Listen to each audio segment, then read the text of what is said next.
on that. Okay.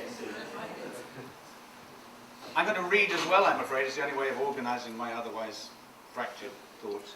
And first off, I should say I'm not representing anyone here today. I've been part of the Camp for Climate Action since Drex in 2006, and a relatively larger part of first a West Side, then a Wales, and finally a Wales neighbourhood, and finally maybe a bigger part of Climate Camp Cymru from 2008 to date, whatever it is at the moment, I'm not sure. But I don't have any spokesperson mandate, so I can only speak for myself. Also, I should say that I'm mainly going to talk about Climate Camp Cymru in the context of direct action, though like the Camp for Climate Action, we had the wider goals of living environmentally, living sustainably, movement building, awareness raising, and so on. Let me also make the context of production very specific, as Amanda's questions asked of us. Climate Camp Cymru took much of its direct action against the open cast mining of coal used for burning to generate electricity. The principal focus of our direct action was Miller Argent's Fossil mine near, or very near, Merthyr Tydfil. When I say very near, 37 metres from some houses. Huge open cast mine.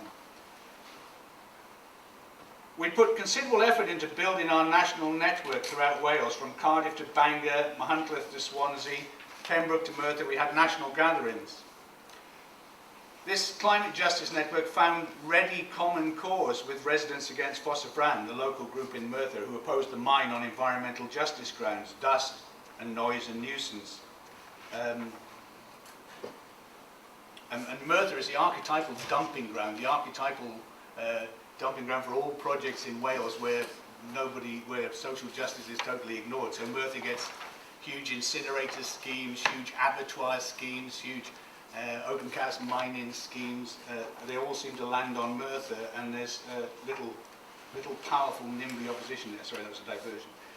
So Climate Camp Cymru took on these local justice issues, and RAF, the local group, took on climate change. It was very easy in that case. The synergy was to both advantages, but there are other cases which maybe you want to question later where that synergy is not so easy. On a slight tangent, at a meeting near Merthyr just last week, RAF's successors, the United Valleys Action Group, who oppose another huge open cast mine proposal from Miller Argent, consciously rejected campaigning on the climate change issue because, and we've had heard a lot about this today, because it isn't relevant to local people's everyday lives.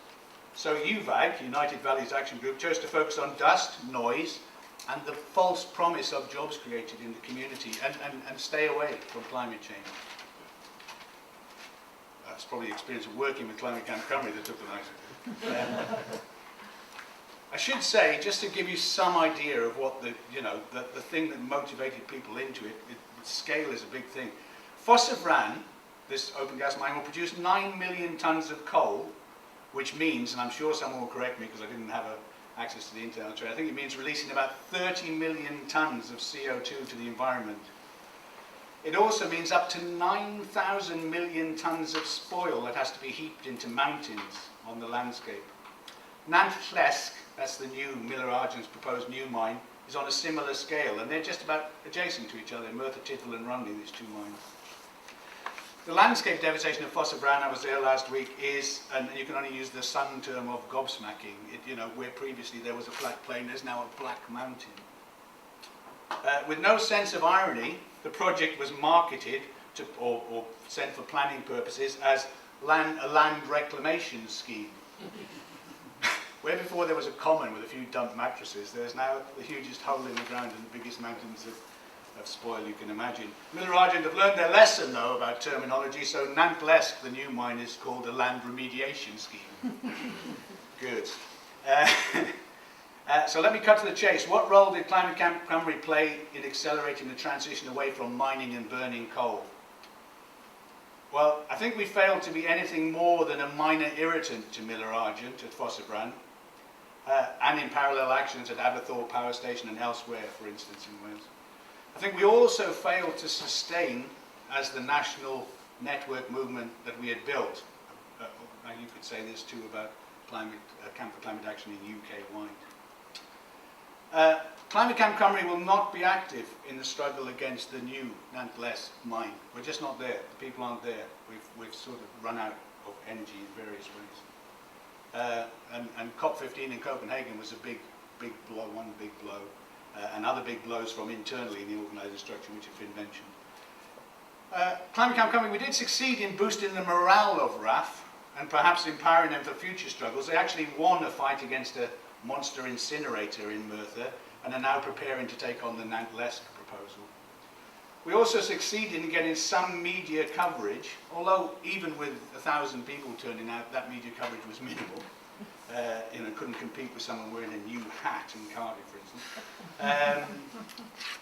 But we succeeded in getting some momentarily raising the profile of the issue of open cast and climate change. And it doesn't seem much for all that effort of organising all those national gatherings, getting all those people together, and so on, perhaps. So what role can Climate Camp Cymru play in the future, campaigns and struggles? Well, most of the prime movers, what Paul Routledge calls the Imagineers or network vectors, I call them Adrian, Gareth, whatever. And most of those people on Climate Camp Cymru continue to engage with the climate change issue through their work, through their personal behaviour, and in a very few cases through continuing to do political organising and engaging. And as other people have said, that a lot of that engagement has now taken the step away from any issue politics down to where people are and what people are campaigning about. But I haven't written much about that, but there is a definite change of focus. So I don't think any of us think that direct action did much good, and I don't think we will attempt to engage in direct action at this network scale again, this national network scale of Climate Camp Cymru. But who can tell? I don't know what the story of tomorrow will be, where the energy will come from. Who can tell? So network direction action in Wales has always been difficult with our low population density and distant population centres. And personally, I'll continue to, with some supportive, perhaps direct action, and I have a personal and relational commitment to that group in Merthyr who are now called UVAG, uncatchily. But my direct action is more likely to be via street theatre, parody in print and rebel clowning than arrestable actions, such as locking on or the swoop. I'm not very good at arrest. I don't like it. So I observe that while the bright young thing of Climate Camp Cymru has grown tired and faded away, an old stager like Friends of the Earth Cymru has managed to stay constant in solidarity, supporting RAF/UVAG. So perhaps there's a lesson there. Perhaps networks like road protests, Reclaim the Streets, Climate Camp, Rebel Clown Army, etc. are meant to blaze brightly, crash and burn. Certainly in Climate Camp Cymru we lack the stamina, I'm just going to put it like that, this needs interrogating I think, but we lack the stamina for the hard slog of the more institutional and structural change. A slog that is often legalistic particularly and boring. And groups like Faux Cymru have stayed with it. They have that institutional stamina. So going back to Amanda's question specifically, the key barriers that networks like CCC and their local allies faced were ultimately structural, I would say. And I include public apathy and antipathy in that. And a slight tangent here on rationality and structure. The peer-reviewed science that some climate campers controversially armed themselves with at Heathrow seems pretty irrelevant in a mad world that other people have referred to. Parliament doesn't know to ask himself, well, that wasn't the term used. But, in Wales, the Assembly government is committed to sustainable development of renewable energy. And with exactly the same rationale, it continues to grant permission for, or sanction, or at least not oppose, open cast coal mining. There's no sense in that. How would you campaign against nonsense with sense? It will equally support fracking when that comes, when that happens in Wales, and it will come, and it's big. And it won't resist Wilbur B. It's actually outside the Welsh Assembly's remit, but they won't support any resistance to that big power station in Anglesey. So rationality and science are questionable weapons for climate change activists, I think. And I won't dwell on irony, but I could have read a whole different thing on the ironic approach. How am I doing time for that? Yeah. Draw it. So yeah, no, it's quite quick. So there remain, I think, only two strategic choices to overcome structural barriers to an energy and climate transition.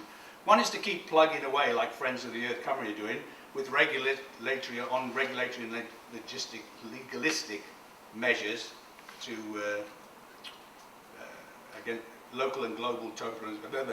This strategy will take us off to some weird tangents, encouraging species to nest on sites that are threatened by, activists going out and putting out bird boxes, for instance, next to reservoirs, so that by the time the developer comes, there's some endangered species there, those sort of things. And it also has that danger of invoking the worst sorts of petty nationalism and localism, I think. Not to dwell on that for the moment either, but you can welcome to ask questions about that. And the second strategy we have, we haven't seriously engaged with in Britain perhaps, and people have mentioned how much more active Latin America is. We would be, the radical direct action, the much more in-your-face eco-targe or monkey-wrenching and more moral action against poverty, the equivalent of what Ula Ruda and people like that hammer attacked warplanes that were going to Iraq. So, I don't think we can bring the politics back to sustainability unless we bring to bear intellectually and physically equity. That's my point. That virtue that transcends legal justice in the name of a politics of the common good, as Michael Sandel phrases it, as a fairer distribution of goods and environmental goods and bads in space and time. The overriding goal of equity is not community, however, it's our own individual and moral character, which seems quite paradoxical for a politics of the common good. So in the transition to sustainability, what role we each play, how we overcome barriers, ultimately depends on how strongly each of us believes the transition is essential and how far we are prepared to go and to try and bring it about. And just as an end note, if I've got a minute, strangely, much as I love the prefigurative politics of Climate Camp for Climate Action and Climate Camp Cymru, much as I felt the most at home there politically I've ever felt in any movement, and much as I'm into direct action for many reasons, I've come to appreciate the structure of organisations like Friends of the Earth, the stability and longevity that they bring to the fight, and the structure to fight structure, but it's still a hard slog. I think that was my own thing. Yeah, that will do. Okay, thanks, Kelvin.